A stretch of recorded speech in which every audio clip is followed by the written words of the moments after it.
Alright, hello and welcome to Camel Finance. I'm your boy Camel, and if I sound a bit bunged up, I apologise for that. I managed to spike a fever late yesterday. Feeling much better today, but it's all settled in my nose, so if my voice sounds a bit messed up, that'll be why.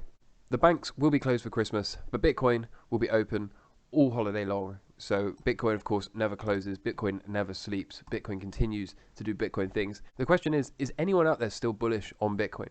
Only the true believers remain, according to Ivan on Tech here.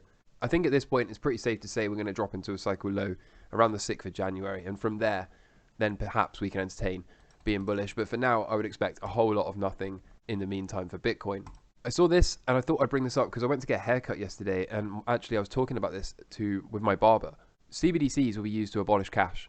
People will then quickly learn the importance of independent money, and Bitcoin adoption will skyrocket. The barber was telling me that the cash has been on decline massively. They could see cash being completely gone within a few years.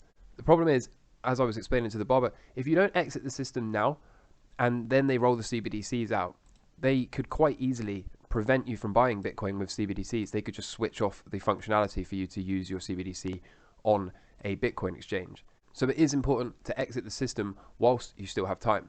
The Bank of England is telling us the cryptocurrency market is too dangerous to be left unregulated.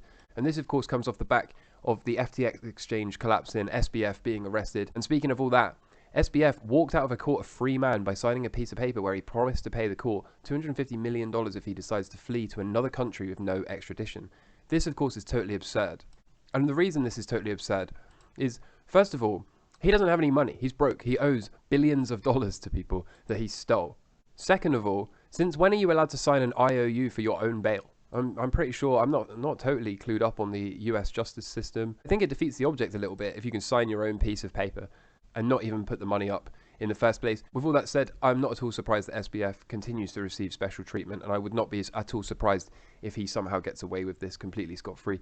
The Lightning Network continues to empower Bitcoin to become the currency of the future, according to Forbes. And speaking of Lightning, over 40 million Filipinos can now receive instant zero-fee remittances in local currency from the EU and the UK through the Bitcoin Lightning Network. Do you see the pattern? The pattern continues to unfold. This thing continues to go global. Over in Argentina, Buenos Aires are going to levy 4% tax on Bitcoin mining next year.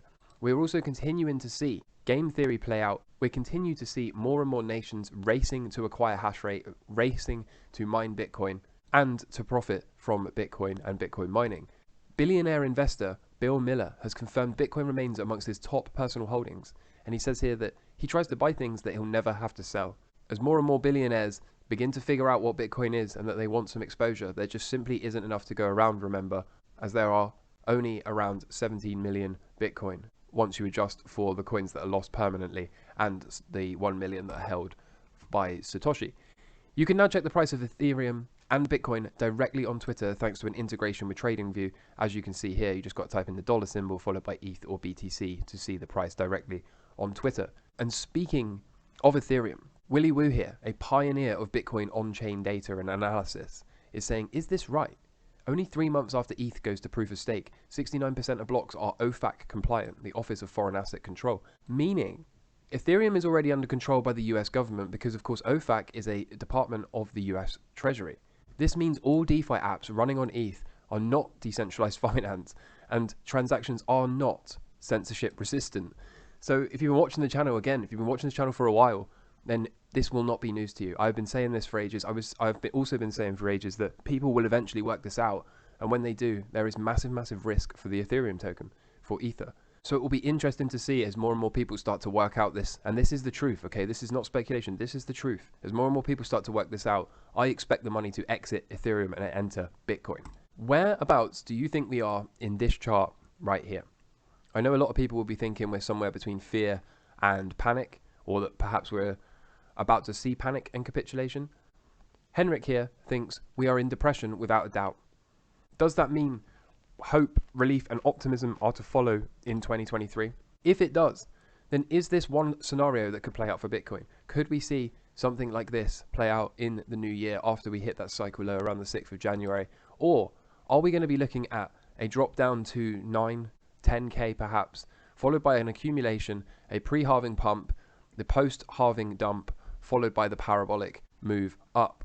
This, of course, would be a perfect 4-year cycle repeat.